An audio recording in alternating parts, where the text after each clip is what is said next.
Il y a de cela une quarantaine d'années, lorsque vous aviez une ordonnance à Banfora, il vous fallait vous rendre jusqu'à la ville de Bobo-Dioulasso pour vous procurer les médicaments prescrits. Cela jusqu'à ce qu'une brave dame de la localité décide d'arrêter le calvaire des Banforalais en ouvrant la toute première pharmacie de la ville. Il s'agit de la pharmacie Nadon. Et notre brave dame n'est autre que Madame Abibata Koulibaly, l'invité du jour de votre émission Leçon de vie. Fidèles téléspectateurs de votre émission préférée, merci de feuilleter avec nous les pages de la vie de Madame Koulibaly. Bonjour Madame Koulibaly. Bonjour Monsieur Sarré. Eh bien, merci de nous recevoir chez vous. C'est moi qui vous remercie, vous, toute votre équipe et bien sûr la télévision BF1. C'est un honneur pour nous. Vous nous recevez chez vous à domicile, juste à côté de votre pharmacie Nadon. Mais avant de feuilleter à proprement dit les pages de votre vie, comme je l'indiquais en introduction, nous allons permettre aux téléspectateurs d'avoir un aperçu de qui vous êtes à travers votre bio express suivant.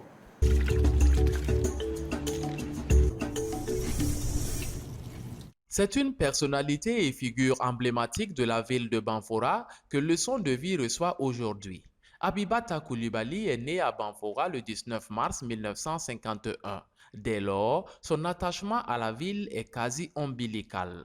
Nulle surprise donc qu'elle décide de participer à son développement socio-économique. C'est au mois de juin de l'année 1981 qu'elle ouvre la pharmacie Nadon. C'est la toute première pharmacie de la ville. Et pourtant, Abibata Koulibaly aurait pu se contenter de sa position de cadre au ministère de la Santé. De 1978 à 1981, elle officiait au magasin central du ministère de la Santé publique depuis son retour des études. C'est à l'âge de 6 ans, alors que la norme était à l'époque de 7 ans, que Abibata Koulibaly débute son cursus scolaire à l'école primaire publique de Banfora, communément appelée école filles. En 1964, elle obtient l'entrée en 6e et prend la direction de Ouagadougou où elle intègre le lycée Philippe Zenda Kaboré. Au Noble Zenda, comme on appelle ce lycée, Abibata Koulibaly va se distinguer positivement. Elle sera déléguée générale pour les jeunes filles internes et externes. Autant à l'aise dans les matières scientifiques que littéraires, elle décroche son baccalauréat série D en 1973. Son premier choix d'orientation était la pharmacie et son vœu sera exaucé. Abibata obtient une bourse d'études pour le Sénégal après ses 3 premières années d'études de pharmacie à Dakar, dans la capitale sénégalaise. Elle poursuit ses études à Lille en France. Elle y décroche son diplôme d'État en pharmacie, option officine en 1978. En plus d'être la fondatrice et directrice de la pharmacie Nadon, les compétences de Abibata Koulibaly ont été sollicitées à plusieurs niveaux. Elle a été administrateur, puis présidente du conseil d'administration de Sonapharm de 1992 à 1999. Abibata a aussi été administrateur de Laborex Burkina jusqu'en juin 2007. L'État burkinabé a salué à 2 reprises les mérites de Abibata Koulibaly. Elle a été faite chevalier de l'Ordre du Mérite avec agrafe commerce en 2003, puis élevée au grade de chevalier de l'Ordre national en 2009. Difficile de parler de Abibata Koulibaly sans évoquer son engagement pour les femmes. Elle a été la présidente de la coordination provinciale puis régionale des associations et groupements féminins des Cascades pendant 9 ans, soit de 2001 à 2010. Elle sera aussi présidente du collectif Namouna des femmes de la Comoé de 1998 à 2012. Abibata Koulibaly, c'est aussi un parcours politique. Elle sera membre du bureau politique national du Congrès pour la démocratie et le progrès CDP. Élue en 1996 pour 2 mandats. Elle occupe alors le poste de secrétaire général de la section provinciale de la Comoé. Elle sera aussi élue conseiller municipal de la commune de Banfora de 2007 à 2012. Abibata Koulibaly est divorcée et mère de 3 enfants. Elle est très généreuse et socialement engagée, prise pour modèle et citée en exemple par ses congénères et les plus jeunes. Elle nous livre aujourd'hui ses leçons de vie. Un mot à dire sur votre bio express? Bon, c'est tout moi. C'est tout vous. C'est mon parcours Ok. un peu. Donc on n'a pas trop écorché qui vous êtes. Non, ça va.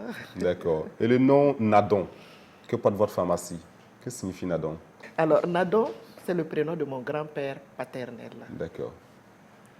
Un pays, c'est nous faut. Quand un enfant naît, on va chercher d'où tu viens et de qui tu viens. D'accord. Alors, les oracles ont dû dire que c'est mon grand-père qui s'est réincarné. Qui s'est réincarné. D'accord. Nadon. Et ensuite, dans nos coutumes, nos habitudes, en pays du Lafon ici, ton grand-père devient ton mari. C'est Donc vrai. en fait, Nadon était mon mari. C'est vrai. On voit donc que ça vous a porté chance parce que la pharmacie que vous ouvrez depuis 81. Je ne l'ai pas connu, mon grand-père. D'accord. Mais alors, quand il s'agit de donner un nom à la pharmacie, j'ai rentré de France, j'ai cogité un peu et puis j'ai dit, mais pourquoi pas Nadon? Il est mon mari, je ne l'ai pas connu, bon, je l'aime bien. C'est assez original quand même. Alors, ouvrir une pharmacie en 81 où l'entrepreneuriat n'était pas la chose la mieux partagée, pendant que vous étiez déjà cadre au niveau de la fonction publique, quels ont été les défis que vous avez dû surmonter pour pouvoir lancer cette première pharmacie à Banfora? J'ai terminé mes études en France, à Lille, et je suis rentrée. On m'a affecté au magasin central du ministère de la Santé publique. C'est un magasin qui approvisionnait toutes les formations sanitaires de haute volta à l'époque. Donc un magasin de gros. Alors, c'est un magasin qui avait jusqu'alors été tenu par des manœuvres. Le plus diplômé avait son CEP. Donc ça, c'était au niveau du site du service, donc qui relevait de la DAF au ministère de la Santé. Et le directeur était un commandant français, le commandant Vell, je crois. Donc j'ai été affectée et puis on m'a mis là dans un magasin tellement poussiéreux, je me suis dit, mon Dieu, qu'est-ce que je fais là? Alors il a fallu dépoussiérer. J'ai dépoussiéré les lieux, je me suis installée, j'ai essayé d'organiser tant bien que mal l'approvisionnement. Je ne passais pas les commandes, mais je recevais les commandes de l'intérieur et j'essayais de dispatcher les produits que ça parte. D'accord. Donc ça, c'était votre expérience au sein du ministère de la Santé. Alors, donc, à partir de là, je me suis dit, mais je n'ai pas fait toutes ces études-là pour venir me retrouver là. Dans un magasin. Dans un magasin. Donc, c'est pour cela que je suis partie de la fonction publique 2 ans et demi après ma prise de service. D'accord. Mais dès que vous avez l'idée, on peut avoir de bonnes idées de mettre en œuvre des projets, mais à un moment donné, quand on regarde les défis auxquels on devra faire face, on se dit, ben, est-ce que c'est le moment? À partir de quel moment vous décidez véritablement de faire le pas? Je vais revenir un tout petit peu en arrière pour dire que quand les étudiants rentrent comme ça, surtout en pharmacie, ils ont l'habitude de rédiger une demande tout de suite et de déposer, étant donné que les autorisations sont données par ordre d'arrivée. Alors moi, je n'avais pas fait, je ne savais pas, je n'avais pas fait. Alors, mon directeur, le DAF Keita Abdoulaye, M. Keita, paix à son âme, il m'appelle un matin et me dit, mais si tu veux ouvrir une pharmacie, c'est le moment de déposer une demande parce que bientôt on va examiner les demandes. 2 ans de service. Donc c'est comme ça que j'ai été amenée à rédiger ma demande et à la déposer. Je me suis jetée à l'eau comme ça. D'accord.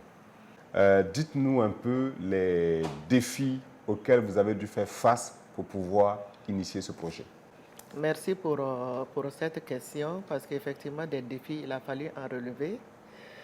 Et je n'avais que 2 ans et demi de fonction publique.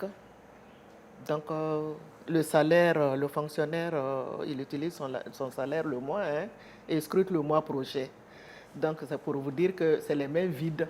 D'accord. Que je venais après 2 ans et demi de service pour ouvrir cette pharmacie. Vous avez pris un prêt à la banque ou bien c'était des économies Donc, justement, il n'y avait pas d'économie. Il fallait faire un prêt à la banque. Et les conditions, c'était quoi? Un apport personnel. Je n'avais pas. Il fallait hypothéquer une maison. Je n'en avais pas. Et ma famille s'est engagée à me faire hypothéquer la cour paternelle. D'accord. Ils ont fait un acte notarié. Okay. J'ai pu ainsi présenter cette garantie. Un bon samaritain à Bobo, docteur pharmacie du Oué, docteur Kambou, qui m'avait pris à l'époque pour former mon personnel. pour l'ouverture de la pharmacie. Et à la fin de notre stage, j'ai dit, bon, ma fille, comment je peux vous aider? Je vais vous donner un stock de médicaments. J'ai dit, mais ce serait très gentil. Et à la fin, il me dit, non, finalement, bon, il me fait un chèque de 3 millions. D'accord, vous Allez aviez vous formé débrouiller son avec. personnel. Non, c'est lui qui a formé mon personnel pour D'accord, venir. ok. Parce qu'on a pris des gens sur le tas qui n'avaient aucune notion de pharmacie. D'accord, je vois. Il n'y avait pas d'école, Ok. de vendeurs, de Donc magasiniers. l'une des premières difficultés, c'est de trouver des personnes qualifiées. Qualifiés. Qui Ils n'étaient pas n'existaient pas. qualifiés, mais il fallait les faire former chez un confrère. Et comment moi je vois la gestion d'une officine. D'accord. Même si j'avais fait des stages en officine, ce n'est pas tous les compartiments qu'on pouvait voir. Donc il nous a accueillis, moi et toute mon équipe. On a passé 1 ou 2 mois, je crois, de stage là-bas. Et à la fin du stage, il m'a attendu un chèque de 3 millions. D'accord. Il dit, va te débrouiller avec ça. C'est un prêt, tu me le rendras quand tu pourras. Ok. Et moi, j'ai couru brandir ça en banque comme apport personnel. Ok. Et voilà comment j'ai obtenu mon prêt pour ouvrir la pharmacie. D'accord. Hypothèque de la famille, de la cour paternelle. Paternelle. Je n'en dormais pas. Parce qu'il fallait régler dans les temps pour qu'on ne mette pas tout ce monde-là dehors. Dehors. Ok. Voilà, c'était la première difficulté. J'arrive ici sur place. Il y avait 3 dépositaires, des commerçants, qui en plus des autres produits avaient un petit coin pour les médicaments. D'accord. Il fallait qu'ils ferment. Parce que les textes réglementaires disent que quand un pharmacien diplômé s'installe, les dépôts ferment. D'accord. Donc je les ai approchés avec le texte sous mon coude. Et je leur ai dit, bon, je me présente, je viens pour ouvrir une officine, je suis diplômé. Bon, vous savez que les textes vous demandent de fermer quand il y a un pharmacien. Je dis, mais je m'engage à reprendre votre stock qui n'est pas périmé et qui n'est pas trop poussiéreux. D'accord. C'est ce que j'ai fait, je les ai remboursés. Ils ont fermé, ils ont pris cet argent pour étoffer leur commerce habituel, quoi. D'accord. Et aujourd'hui, ce n'est pas comme ça que ça se passe. Aujourd'hui, un pharmacien ne peut pas faire fermer un dépôt, même si les textes sont pour nous. Ok. La politique rentre dedans. D'accord, d'accord. Voilà, donc on est parti de là et puis on a commencé. Et l'autre paire de manches, il fallait faire venir les produits depuis la France. Il n'y avait pas de grossiste. On s'adressait directement aux fabricants. Ils mettaient dans le bateau et puis on recevait. Donc, bonjour, les ruptures de stock, qui étaient très angoissantes. Ça faisait qu'à l'époque, j'avais une bâchée.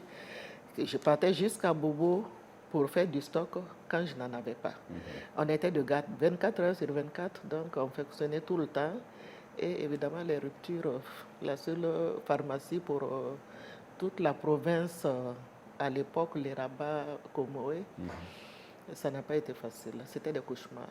De la fonctionnaire que vous étiez, avec la garantie d'un salaire mensuel, est-ce que vous n'avez pas eu beaucoup d'hésitation à vous lancer, à passer le cap? J'avoue que, vu le travail que j'occupais au ministère de la Santé, je me suis dit, bon, ça va me faire perdre la... D'accord. J'ai pris ça comme ça, Ok. parce que ce n'était pas ma place là-bas au magasin central. Vous est-il arrivé à certains moments de vouloir abandonner le projet parce qu'il y avait tellement de difficultés? Non, par contre, ça ne m'a pas traversé l'esprit, mais des difficultés, il y en avait. Des tensions de trésorerie. Quand vous devez payer une traite qui doit tomber et que les caisses sont vides, un samedi matin, votre banquier vous appelle, ah, il y a une traite qui est arrivée, comment on fait? On n'en dort plus, le week-end est complètement gâché. D'accord. Sur la demande, il fallait d'abord mettre la ville où on voulait exercer. Moi, j'ai étudié le primaire à Banfora, d'accord, mais le lycée Philippe Zenda Kaboré, donc Ouaga. J'ai fait la France, je reviens, je suis à Ouaga. Et il n'y avait que 3 officines à Ouaga à l'époque. Et peut-être 3 à Bobo-Dioulasso aussi. Je me suis dit, mais où je vais aller? Je n'ai jamais pensé, après avoir fait le primaire à Banfora, que je reviendrais travailler à Banfora. Je savais qu'en tant que cadre, je serais ailleurs que Banfora en tout cas. Ok. Et c'était quoi à l'époque le contexte à Banfora? La vie à Banfora, c'était quoi? La Sosuco venait de s'implanter et les grands moulins aussi. Donc la ville commençait quand même à se développer un peu. D'accord. Alors quand il s'est agi de choisir le lieu de l'implantation de l'officine, j'interroge mes frères, mais qu'est-ce que vous en pensez? L'aîné de la famille qui est un docteur, qui était docteur vétérinaire, il n'est plus. Il me dit, mais sans hésitation, va à Banfora. Ok. C'est comme ça que j'ai choisi de venir à Banfora. Et ça donne la pharmacie Je Nadon. me suis jetée à l'eau comme ça, D'accord. sans trop me poser de questions. Ok. En 92-99, vous êtes porté à la tête de la SONAFAM. Alors, quelles étaient vos missions à la tête de cette organisation? Alors, avant d'être élue présidente PCA, je faisais partie déjà du conseil d'administration. Donc, il fallait gérer cette boîte-là qui avait été créée sous la Révolution, où on avait imposé aux pharmaciens de prendre des actions, c'était vraiment des obligations. Et on a intimé aux banques de nous prêter l'argent pour ça.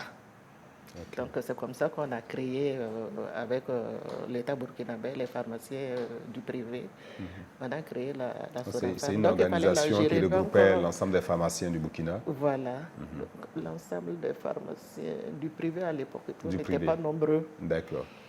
On n'était pas nombreux. Donc c'est comme tout conseil d'administration, il y a le directeur général et son staff, ils font la gestion quotidienne. Et nous, de temps en temps, on se réunit pour jeter un coup d'œil et puis donner des directives pour le développement de la boîte. Ok. Eh bien, si vos pères vous ont porté à la tête de cette organisation, c'est dit qu'il y avait une certaine confiance. À un moment très difficile, la SONAFAM battait de l'aile. Il y avait beaucoup de mauvaise gestion, de la gabégie. Et on était sur le point de déposer le bilan. D'accord. Donc, mes collègues, mes confrères m'ont appelé à la rescousse. Si je pouvais diriger ça depuis Banfora, c'était long. J'ai dit, bon, on va essayer, comme je ne suis pas seule. Il y a d'autres membres du conseil avec moi. Il y a un bureau, donc on va essayer de gérer ça. Ça n'a pas été facile, il fallait faire d'abord un audit pour voir la profondeur du trou qui était créé. Et effectivement, c'était difficile. Le trou était très profond.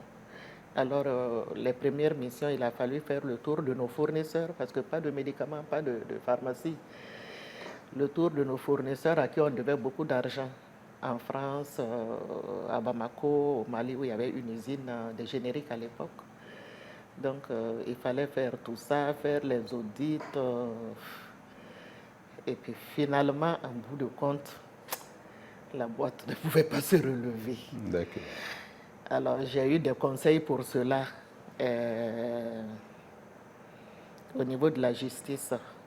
Donc, ils m'ont dit non, le capital a tellement baissé que si vous ne déposez pas le bilan, c'est vous-même qu'on va attaquer pour avoir fait une banqueroute frauduleuse. Mes meilleurs fournisseurs en France, à qui je devais beaucoup d'argent, ils ont dit, bon, brave petite dame, c'est bien, mais ça là, ça va être compliqué à relever. D'accord. Et comme il y avait déjà la concurrence à l'époque, SONAFAM était venu, créé par nous-mêmes encore. On a essayé, mais ça ne pouvait pas. D'accord. Ça pouvait pas. À l'époque, mes confrères, il y en a qui ne m'ont pas compris. Je pense par exemple à Madame Diawara, qui m'aimait très bien, entre parenthèses.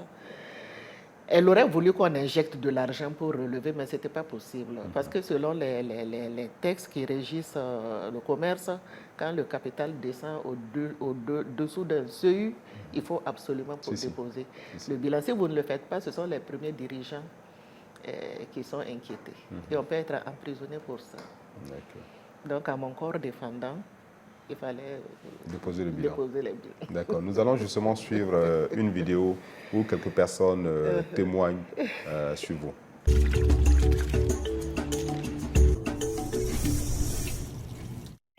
On a toujours une bonne entente avec elle. Elle veille vraiment beaucoup à ce que le travail soit bien fait. Je peux dire ainsi que là, elle demande beaucoup la rigueur au niveau du travail. Et ça, j'apprécie ça beaucoup chez elle.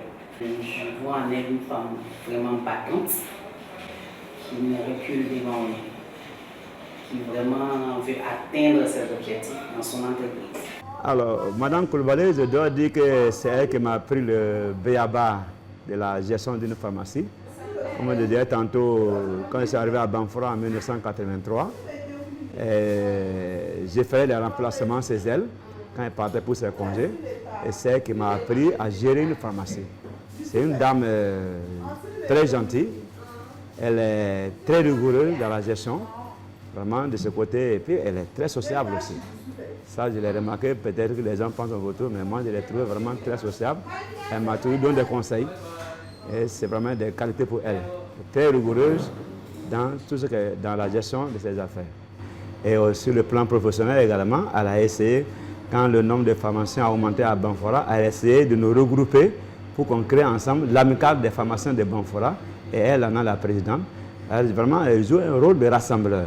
Ça, de ce côté, vraiment, je lui tire le chapeau. Plus de justement la pharmacie, vous vous adonnez à d'autres activités. Vous êtes, semble-t-il, à la base de la création de la maison de la femme à Banfora. Vous savez que sous la Révolution, le président Thomas Sankara avait essayé d'organiser les femmes. Et à Banfora, les femmes se sont regroupées. Je me rappelle d'ailleurs à l'époque, elles sont venues me solliciter pour en être la présidente. Et j'ai dit ça va être difficile parce que je venais de démarrer la pharmacie. 81, 83, la Révolution. J'ai dit c'est encore trop jeune pour que je m'éparpille. Et je ne veux pas prendre quelque chose que je ne pourrais pas vraiment mener comme il se devait. Donc j'ai décliné et on a choisi une autre présidente. Donc l'Union des femmes de Banfora, c'était à l'époque très dynamique.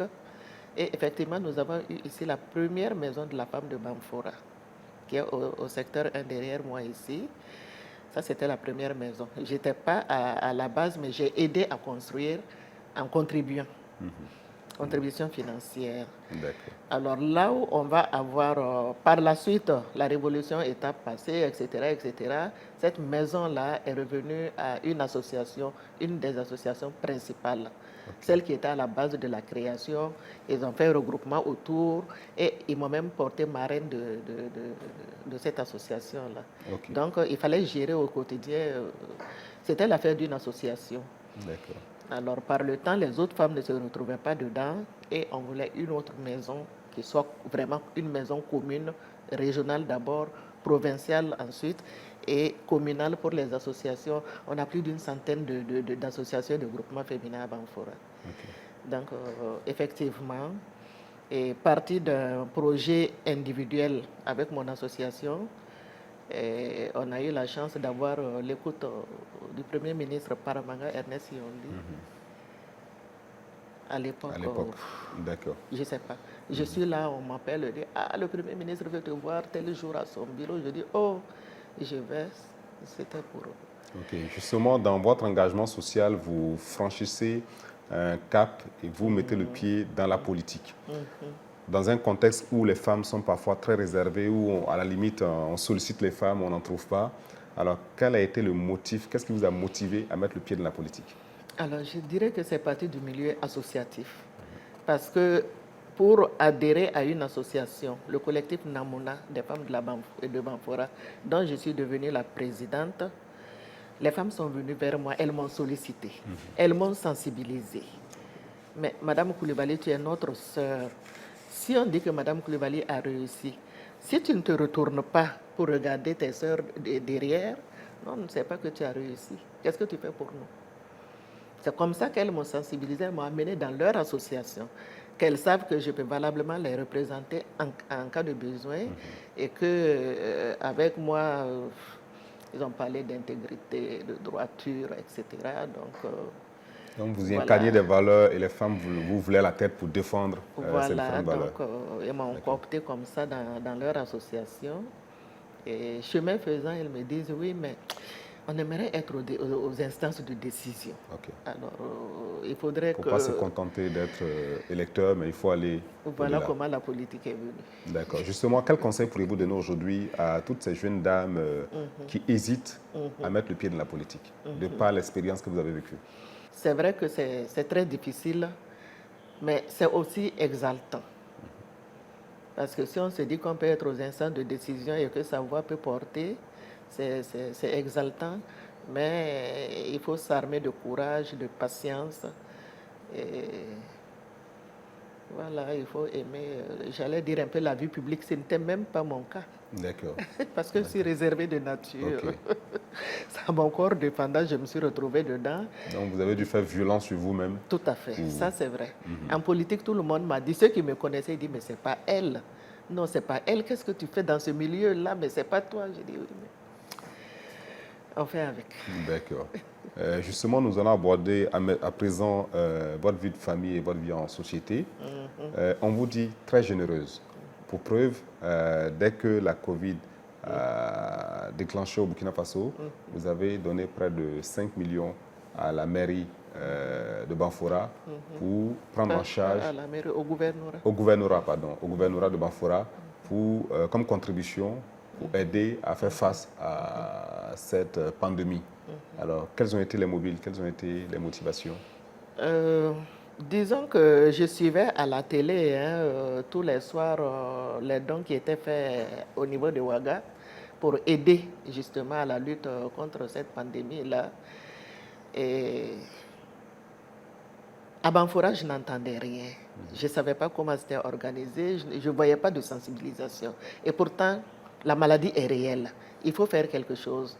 Vraiment, j'ai senti dans ma chair que ça me démangeait quelque part. J'ai appelé Madame le gouverneur. J'ai dit, ah, Madame, j'aimerais savoir comment est-ce que nous nous organisons ici au niveau de la région pour contrer un peu cette maladie-là. Elle me dit, ah, il y a une cellule qui est mise en place. Je vais vous diriger vers la présidente, qui est la directrice régionale de la promotion, et je mélange la directrice régionale de la santé des Cascades. Donc, un médecin, elle est venue me voir avec le pharmacien régional de la part de Madame le gouverneur, c'était dans mon bureau. On a bavardé autour de ça, comment ils sont organisés, qu'est-ce qu'ils comptent faire, et puis à l'issue des échanges, je dis, bon, moi, c'était pour pouvoir contribuer, vous aider un peu, et apporter ma modeste pierre à la lutte contre cette pandémie-là. Et vraiment, le geste a été très apprécié, parce que c'était le tout premier geste. Et que les caisses étaient vides, il n'y avait rien de prévu, et rien ne pouvait être fait sans argent. Ok. Vous êtes mère de 3 enfants et divorcée. C'est quoi le sens de la famille pour vous? Quelles sont les valeurs que vous inculquez à vos enfants? Et c'est quoi le lien entre vous et vos enfants? Mes enfants, 2 garçons, 1 fille. La fille est la dernière. Et c'est l'aspiration de toute jeune fille de se marier et de faire des enfants. Et mon premier garçon, je l'ai eu au cours de mes études. D'accord. L'aîné, à Dakar d'ailleurs. Ça n'a pas été très facile d'étudier, d'être en même temps mère et ensuite épouse. C'était pas facile. Et on était en Europe avec son père. C'est un mariage qui n'a pas duré très très longtemps. Je ne vais pas évoquer les raisons ici, mais ça n'a pas tenu la route. Alors, c'est comme ça que je suis rentrée à Banfora, commencer ma carrière en pharmacie au niveau du ministère de la Santé. Et puis, voilà, je me suis remariée et puis j'ai eu 2 autres enfants. Et j'avoue que les enfants, ils sont tout pour moi. Ils sont tout pour moi, tous les 3, je les aime.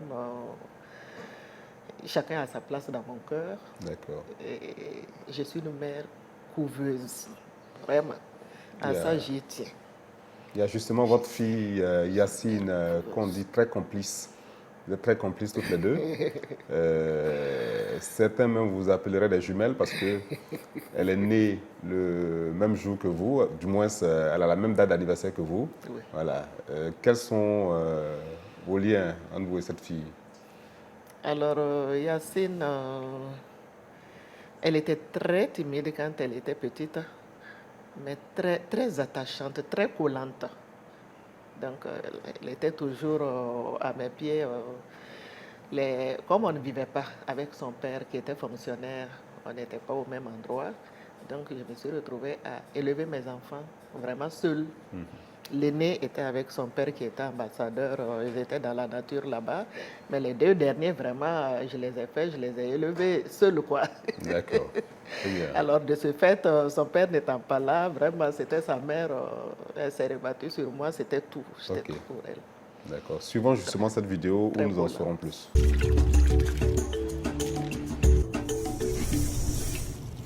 Pour moi, ce n'est pas seulement ma mère, c'est aussi ma meilleure amie. Et tout le monde vous le dira, on est tout le temps ensemble. Donc, j'aurais beaucoup à dire, mais je vais commencer par quand j'étais plus jeune, notre enfance. Avec mes frères, on a eu une enfance assez cool, mais elle était très stricte comme mère. Ça veut dire qu'en un regard, tu comprenais ce qu'elle voulait dire. Quand tu faisais une bêtise, il suffisait juste qu'elle te lance un regard et tu sais ce qui va suivre. Donc, tu arrêtes immédiatement. Donc, c'était assez strict, mais en même temps, c'était une mère vraiment très présente, très aimante. Donc, voilà. À l'enfance, c'était ça. Et quand je suis allée au collège et ensuite au lycée, à l'université, là, la relation est devenue beaucoup plus intime, plus comme 2 amis. C'est vraiment la personne à qui je dis tout. La personne qui est tout là, jour et nuit. Moi, je suis à Ouaga, elle à Banfora, mais c'est comme si on était ensemble tout le temps parce qu'on peut s'appeler 20 fois par jour. Donc, voilà quoi. Et ce qui me revient aussi, quand j'étais au lycée ou à l'université, quand j'avais un examen, ma mère ne dormait pas. C'est comme si c'est elle qui passait l'examen. Quand je suis malade, elle ne dort pas. Quand je ne mange pas, elle ne mange pas. Donc, c'est vraiment une relation fusionnelle. On s'est connus depuis 1981 à Banfora. Alors un jour, je suis allée, j'étais un peu malade, je ne me sentais pas très bien. Je suis allée à la pharmacie pour chercher un produit que je prenais d'habitude. Mais ce produit-là était sur prescription. Mais étant donné que moi, je ne voulais pas aller à l'hôpital pour voir mon médecin, je suis allée directement à la pharmacie. C'était la seule pharmacie qui était à Banfora en son temps. Donc quand je suis arrivée, les vendeurs disent « Ah, que ça, ce produit-là, nous, on ne peut pas vous le vendre parce que c'est sur prescription médicale. » J'étais là, j'ai dit « Ah !» Alors que là où je suis, j'en ai besoin vraiment de ce produit. Et en temps, la pharmacienne est sortie. Le vendeur dit « Ah, madame, il y a la pharmacienne qui est là, vous pouvez l'approcher pour lui demander, voir si, bon, peut-être qu'elle peut faire quelque chose pour vous. » Donc, je l'ai salué, bon, je me suis présentée. Et j'ai dit, voilà ce que je voulais dire. Ah, en tout cas, ce produit-là, c'est sur prescription médicale. Mais néanmoins, bon, je ne peux pas vous le livrer, mais je peux vous conseiller un autre produit qui va peut-être vous arranger, qui n'est pas aussi fort que ça. J'ai dit, ok, c'est là. Elle m'a donné un autre produit. J'ai pris, et heureusement, bon, ça m'a soulagée. Et puis voilà, la relation a commencé depuis ce jour. C'est une femme vraiment, elle est très, très, très intelligente. Très intelligente, et puis c'est une femme de principe. Je l'ai jamais admirée. Parce que quand tu t'approches d'elle, déjà, bon, tu poses ton problème devant elle, elle ne va pas te refouler déjà, mais elle va te conseiller. Et en te conseillant, toi-même tu vois déjà, tu as affaire. Alors moi, j'ai aimé l'approche qu'elle a eue avec moi. Et moi, ce que j'ai eu avec elle, c'est vraiment très, très, très bénéfique pour moi. Oui. Alors, elle est, si, joyeuse, taquine, on rigole beaucoup, on plaisante beaucoup. Quand on la voit à l'extérieur, elle a l'air plutôt, on va dire, un peu stricte. Mais dans l'intimité à la maison, c'est pas du tout ça, quoi. L'image qu'on a, c'est une femme plutôt réservée, tout ça, mais à la maison, elle est beaucoup plus décontractée, voilà. On rigole beaucoup, on se taquine beaucoup. Et on se dispute beaucoup aussi. Parce que ayant à peu près le même caractère, on se dispute pas mal, mais on est toujours ensemble quand même. Donc voilà. La première chose qui me vient à l'esprit et qui viendra à l'esprit de mes frères également, l'honnêteté. Ça, elle ne badine pas avec ça. Il faut être honnête, il faut être sincère. Quand tu as fait quelque chose, viens me dire que tu l'as fait. Donc, depuis toute petite, j'ai appris ça. Quand je cassais quelque chose, je lui dis « Ah maman, j'ai cassé telle chose ». Elle ne grondait pas. Tant que tu lui dis, elle ne te gronde pas. Mais si tu lui caches, là, il y a un problème. Donc, la première valeur, honnêtement, c'est ça. l'honnêteté, être franc, être sincère. C'est ça. La deuxième qui me vient à l'esprit, le travail. Parce qu'elle ne le montre déjà pas ce qu'elle fait elle-même. Elle a travaillé toute sa vie pour bâtir ce qu'elle a fait. Et donc, le travail, elle nous a inculqué ça. Il faut travailler, il faut travailler, il faut travailler, il faut persévérer dans ce qu'on fait. Donc, voilà. Essentiellement les deux. Et la troisième, que j'aurais dû dire en premier, la foi. C'est quelqu'un qui est très, très ancré dans la foi musulmane et qui essaye d'amener ses enfants vers ça. Alors, nous voyons bien que en famille, vous êtes une personne sur laquelle vos enfants peuvent reposer. Les amis également disent du bien de vous. Alors, en société, est-ce que vous avez le temps pour rendre visite à des amis, aux membres de la famille? Alors, je vais commencer par les membres de la famille. Oui, effectivement, je le fais. Je passe... on a d'abord la cour familiale ici à Banfora, on appelle ça la grande famille. Donc, c'est le point de ralliement de tout le monde. Donc, on passe voir ceux qui y vivent.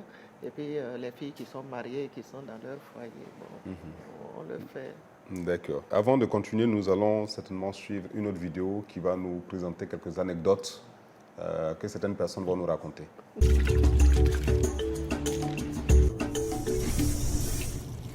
Moi, je devais aller au pèlerinage.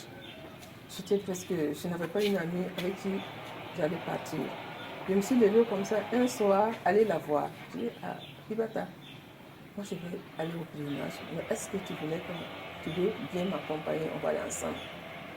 Parce que comme si on est à deux, vraiment, je pense que ça va me donner beaucoup de courage. Je dis, ah, bon, je n'avais pas pensé, mais je vais réfléchir. Après, je te reviens. C'est après, elle m'a appelé. Elle dit, bon, quand tu es venu me parler sur le voyage là, j'ai réfléchi. Je pense que je pourrais partir avec toi. Vraiment, ça y est, c'était à nous. On a fait le voyage ensemble. On est revenus ensemble. On est là. Et encore, une deuxième fois, moi, j'avais ma fille qui s'est mariée. Et je lui ai demandé d'être la mariée. Alors là, elle a mis le paquet. C'est resté, je ne peux pas oublier ça. Je devais être au CE1 et mon frère, celui que je suis, était au CE2. On était en train de réviser et il y avait, c'était en calcul je crois, il avait quelque chose qu'il n'arrivait pas à résoudre. Et moi, on m'a rien demandé, je suis venue et j'ai écrit, je l'ai aidé à résoudre. Ma mère me dit, mais tiens, comme tu y es, essaye ça. Elle me donne un autre problème. Et là, je n'arrive pas à le faire. Ah, mais m'a tabassé ce jour-là, je n'ai pas compris en fait. Je n'ai pas compris. Ma grand-mère était là et en fait, elle est sautée. Elle dit, mais qu'est-ce qui se passe? Elle dit, non, non, non, toi, ne t'en mêle pas. Mais je n'ai rien fait. Et ce n'est même pas de mon niveau, c'est de la classe de CE2. Mais comme je suis venue me mêler de ce qui ne me regardait pas, donc on m'a donné autre chose à faire quand je n'ai pas réussi. Alors là, ça, c'est le pire souvenir que j'ai. Donc, ouais. Alors, donc on voit qu'il vous arrive de sortir de vos gonds. Qu'est-ce qui peut vous énerver, vous mettre hors de vous? Avec l'âge, on change, on s'assagit. Sinon, j'étais une personne très, très, très nerveuse. D'accord. Et je réagissais au quart de tour. Au cas de tout, ok. Alors que vous êtes un peu réservé, est-ce que c'est pas oui, un peu malgré en ça. opposition? Oui, exactement. Ouais. J'étais réservée. Et je me rappelle, avant de me marier, à mon diplomate de mari, il fallait faire une enquête de moralité. Et ça, c'est ressorti dans le dossier. Je ne devrais pas en prendre connaissance, mais bon, on me l'a soufflé. C'est très été ressorti. D'accord.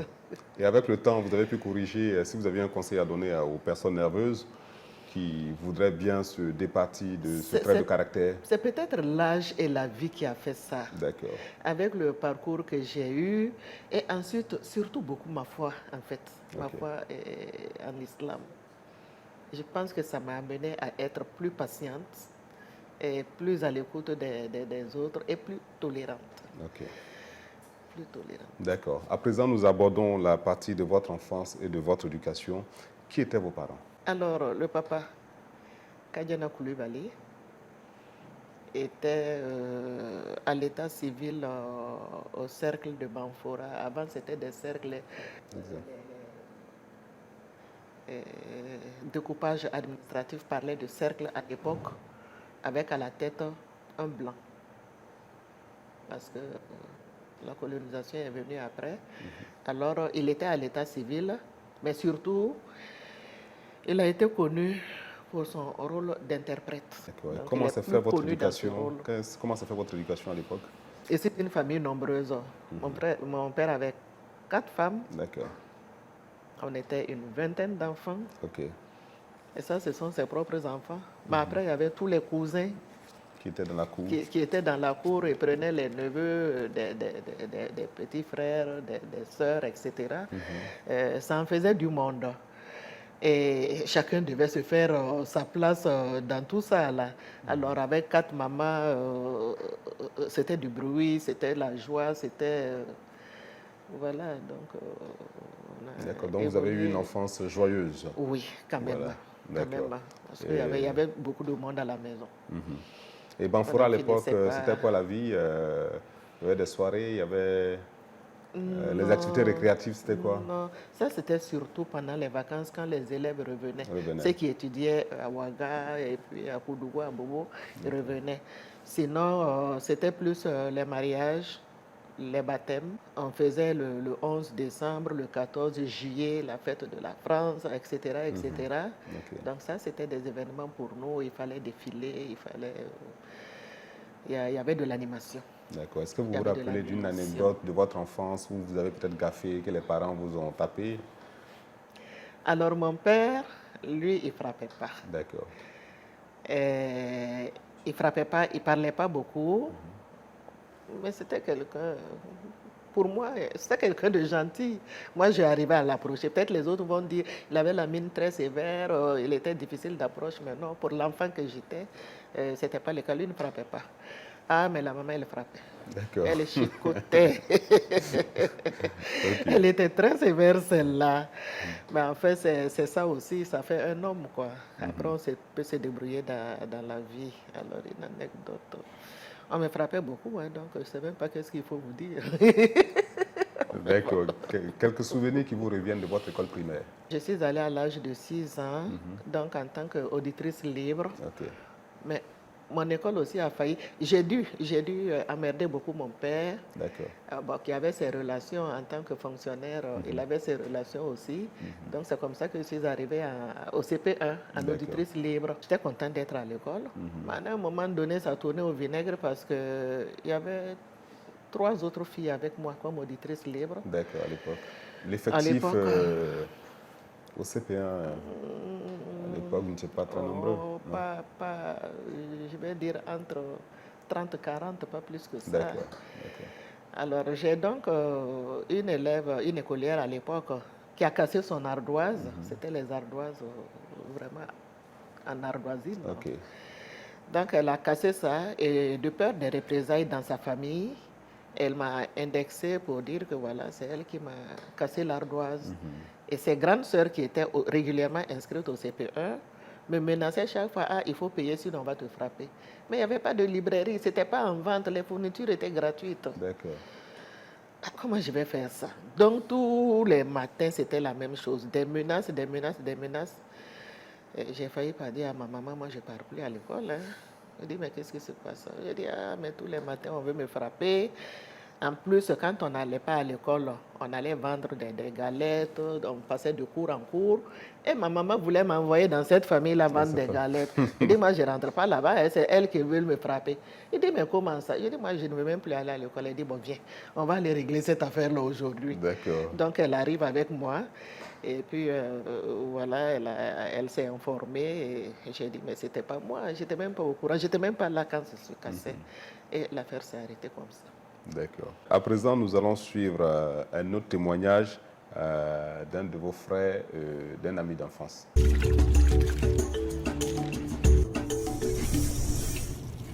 Donc, c'était un enfant qui était très discipliné.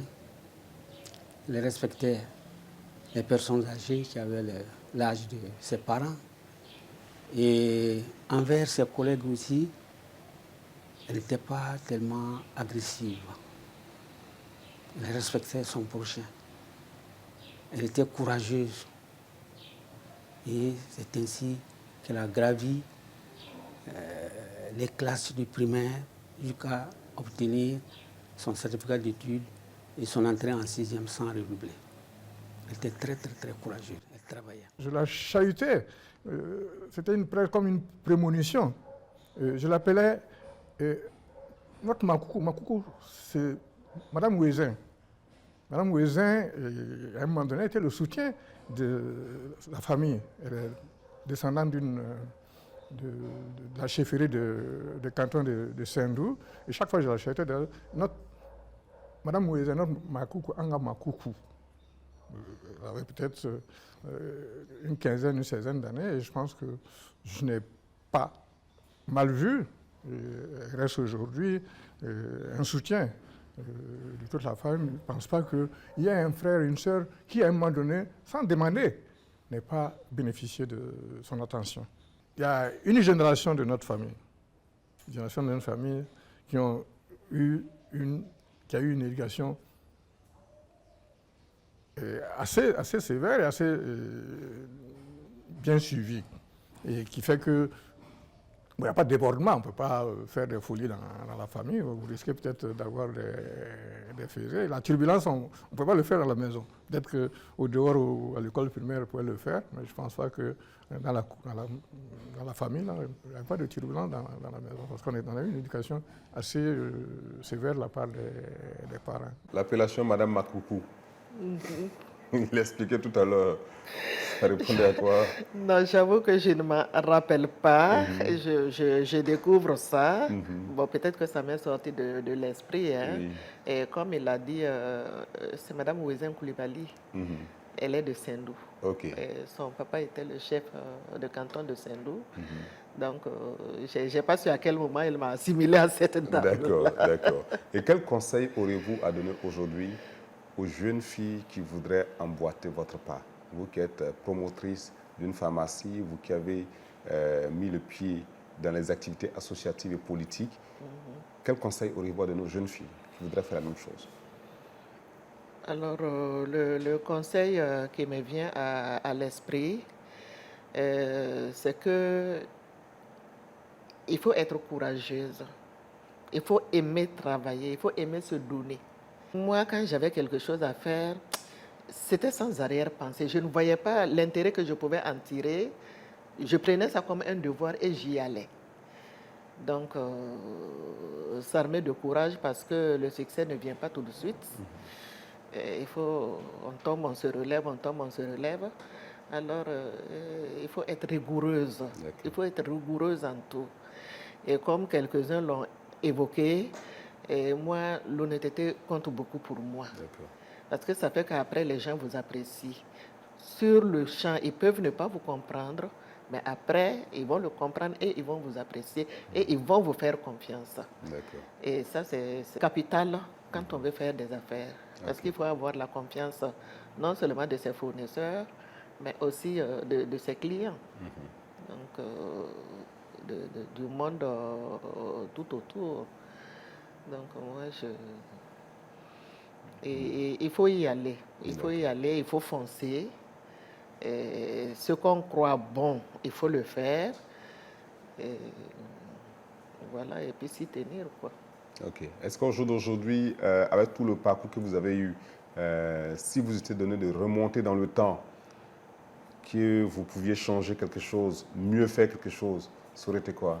Bon, c'est-à-dire le chemin était tout tracé. Hein. J'ai fait pharmacie, spécialisation officine. Donc, je savais qu'un jour ou l'autre, j'allais ouvrir mon officine. D'accord. Et quand vous êtes dedans, ben, il faut faire marcher la boîte, quoi. D'accord. Donc, ça n'a pas été facile au départ. Comme je vous dis, les commandes venaient de France. Seule pharmacie. Quand le malade est couché à l'hôpital, on vous dit que vous n'avez pas de Kinimax injectable. C'était la panique. Parce que le malade pouvait à tout moment mourir de par ce fait-là. Je vois. Alors, il fallait être donc d'une rigueur dans la gestion.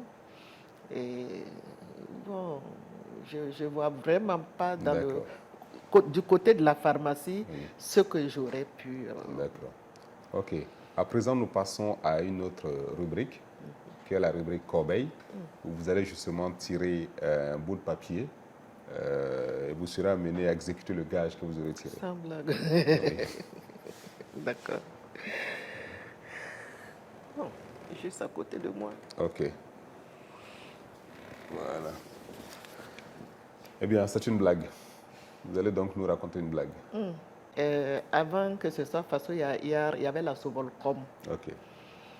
Donc, un peu les premiers supermarchés hein, de haute volta. Et puis, les prix étaient abordables à portée de tout le monde. Et voilà que dans une ville, le peuple, il voyait tout le monde rentrer au magasin, ressortir avec du savon. D'accord. On dit, mais ça là, ça doit être bon. Hein. Le peuple est rentré, il a demandé ce que l'autre a acheté. Donc, on lui a donné son savon. Il va se mettre sous son arbre, comme le peuple aime le faire. Il se met à l'écart pour manger. Hein. Il se met sous son arbre, commence à mordre dedans. D'accord. C'est difficile à avaler. Je dis ça là, vraiment, lui ne sait pas pourquoi les gens aiment ça. Ça là, si ce n'était pas à cause de son argent, lui n'allait pas continuer. Mais comme il a acheté. Il a déjà acheté, qui ne veut pas gaspiller son argent. D'accord, on aura l'occasion de prendre Yacine, votre fille, qui va vous apporter la réplique. Oui. Voilà. Nous passons justement à la 4e rubrique qui porte sur vos citations et proverbes préférés. Vous allez nous donner 3 citations ou proverbes de votre choix que vous allez expliquer. Bon, je prends tout de suite la première citation qui me vient à l'esprit. Qui veut voyager loin, ménage sa monture. Ménage sa monture. Voilà. D'accord. Et pourquoi le choix de cette citation? Pour dire qu'en toute chose, il faut toujours se préparer, ne pas se jeter comme ça dedans, sans savoir où on va. D'accord. Voilà. Ok, deuxième citation. On ne peut pas uriner et que caïman ou un crocodile sortent de là pour t'attaquer. Ok. Voilà. Et ça, en général, ça concerne soit ses enfants, soit ses relations proches, quoi. D'accord. Oui, par exemple, quand je prends le cas de mes enfants, ben, c'est moi qui vous ai fait. Si, si. Et vous ne pouvez pas vous lever. Si, si. Ah oui. D'accord. Comme quoi, il y en a souvent qui disent qu'on a fait des monstres. Votre enfant ne peut pas vous bouffer par la suite. Non, voilà. Il faut savoir contenir son enfant. Contenir son enfant à travers l'éducation. Oui, à travers l'éducation. Il faut le contenir. D'accord. Justement pour qu'il ne se transforme en ce monstre-là. Ok. D'accord. Ok. 3e citation ou proverbe. Ce que tu ne peux pas changer là, il faut l'accepter. Il faut l'accepter, d'accord. Tu ne peux pas changer le cours de quelque chose, il faut le prendre comme il se présente et positiver. Ok. Donc ça me plaît beaucoup. D'accord. Eh bien, merci pour ces proverbes et citations et réflexions également. Nous passons à la rubrique suivante qui est la rubrique des souvenirs. Nous allons faire défiler une série de photos que vous serez appelés à commenter. Alors là, c'est le président du syndicat des pharmaciens de l'Ouest. Il est venu avec une équipe à mon bureau ici. D'accord. Et ils m'ont fait la surprise de me décerner un trophée et puis une attestation de reconnaissance. Et pour, je ne sais plus, les 40 ans non, du syndicat. Okay. Donc, ils ont estimé qu'on était les anciens, on était des modèles pour eux. Okay. Ils sont très jeunes. D'accord. Donc, et ici ça. Ça, c'était à Lille. D'accord. Je suis avec des amis, des promotionnaires. À gauche, une Marocaine. À droite, une Tunisienne. D'accord. Donc, on a étudié ensemble. Okay. On est de la même promotion de pharmacie. D'accord. Ça, c'était à Dakar. Notre première année de pharmacie. D'accord. Alors, je suis avec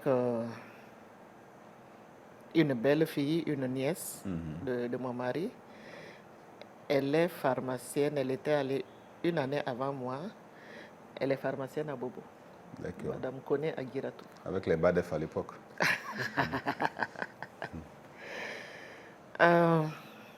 Alors, la ville de Banfora est jumelée à Chauvigny. Ok. Et là, on avait fait une sortie, on avait fait un voyage sur Chauvigny et on était reçus par le maire de la ville de Chauvigny. D'accord. Alors là, c'est mes instants CDP. Ok. Alors, j'étais dans mes grands discours.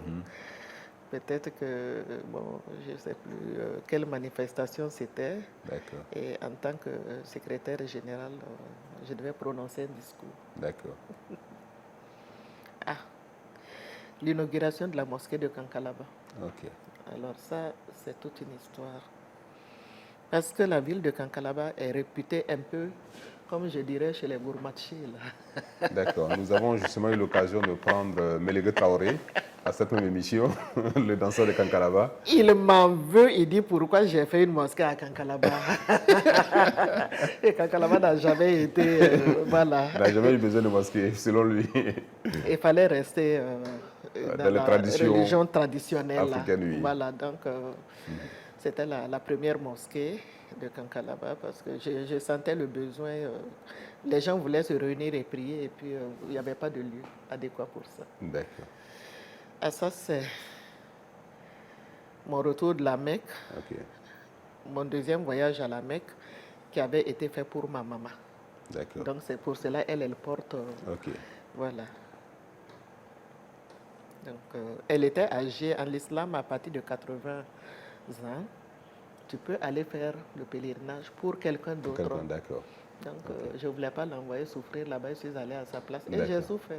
Ok, d'accord, à sa place. À sa place.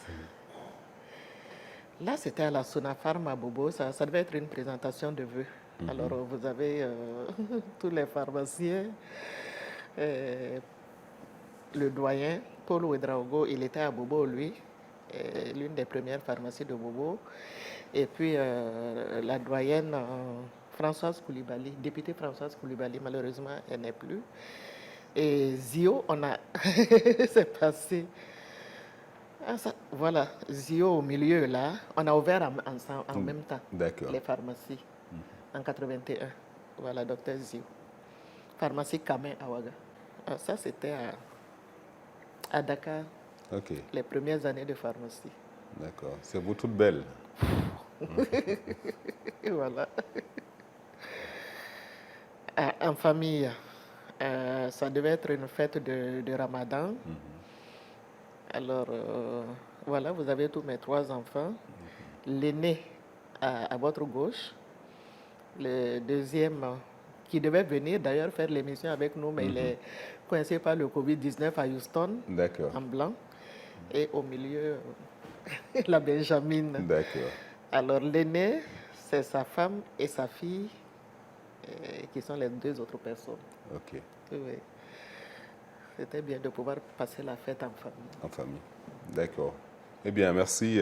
Nous tirons inexorablement vers la fin de l'émission, mais avant, nous repartons à la régie pour suivre une dernière vidéo.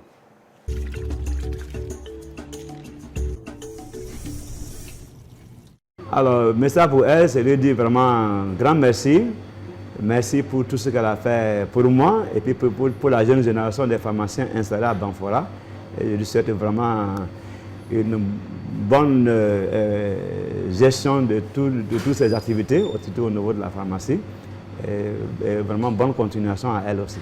Je souhaitais de tout cœur que Dieu vous accorde une longue vie, une santé de fer pour que vous soyez toujours là, pour nous apprendre, pour nous diriger dans l'entrepreneuriat, pour que notre objectif ne reste pas là, à vous servir, mais à apprendre plus et à aller encore de l'avant. Madame Koulibaly, c'est pour te dire merci. Merci pour tout ce que tu as pu faire pour moi depuis qu'on s'est connus jusqu'à aujourd'hui. Je n'ai pas de mots plus que te dire merci. Et lorsque tu as implanté ta pharmacie, La pharmacie n'était pas vraiment une mauvaise chose, puisque bon, c'est la première pharmacie. Il fallait aller à Bobo pour chercher les produits. Et c'est grâce à toi que Banfora a commencé à jouir de ces faveurs-là. Tu as eu à parrainer beaucoup d'enfants ici que je connais. Tu as payé les bourses pour les enfants des malheureux ici. Et c'est toi qui as été la première à demander la couveuse pour le cercle de Banfora. Vous cherchiez une couveuse, il n'y en avait pas. La maison de la femme, c'est grâce à toi.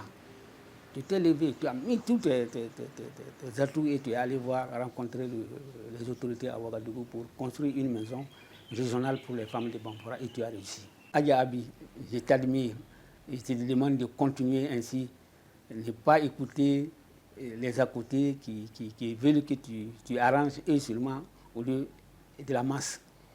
Bonne chance, beaucoup de courage, santé, prospérité, et vraiment succès dans la mission à toi à signer. Merci pour tout. Merci d'être la mère que tu es. Merci d'être mon amie. Merci d'être mon soutien. Merci d'être toujours là. Et on dit qu'on ne choisit pas ses parents, mais si le Seigneur m'avait permis de choisir une mère, 1000 fois je t'aurais choisi. Donc, merci pour tout et que Dieu te donne une très longue vie et une très bonne santé pour que tu puisses bénéficier de tout ce que tu as fait et de tout ce que nous pourrons faire grâce à toi. Je t'aime, maman. Alors, Madame Coulibaly, nous sommes pratiquement à la fin de l'émission. Un dernier mot? Mon dernier mot pour remercier BF1 et toute son équipe dirigeante. C'est nous qui vous remercions.